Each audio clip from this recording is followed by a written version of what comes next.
என்னை கடைசியில் பேச விடுறத பார்த்தா ஏதோ என்னை ரொம்ப பெரிய மனுஷன் நினைக்கிறாங்கன்னு நினைக்கிறேன்.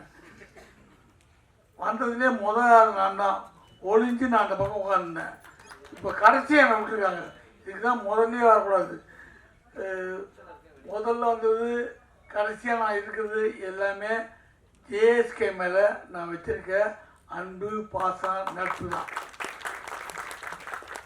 அவர் படம் நான் நடிச்சிருக்கேன். நான் அவர் நான் ஏதாவது வியாபாரமா சம்மந்தப்பட்டிருக்குமா? எதுவும் இல்லை.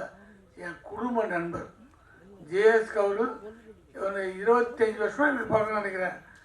எங்கள் வீட்டு விசேஷம் பண்ணாலும் அவர் வருவார். அவங்க வீட்டு விசேஷத்துக்கு நம்ம போவோம். அந்த மாதிரி அவங்க நட்பு. ஆனால் அழுத்தவங்க நட்பு. இப்போ நான் ஒரு ஃபங்க்ஷனுக்கு கூப்பிட்றாரு, போக முடியலன்னா சார் இதான் காரணம் நான் சொல்கிறதுக்கு மாட்டேன். நீங்கள் என்ன பண்ணுவீங்க? அந்த மாதிரி நடந்திருக்கோம், அதுக்கு போயிருப்பீங்க, பரவாயில்ல விடுங்க. அவரே ஃபைனல் க்ளோஸ் பண்ணுவார்.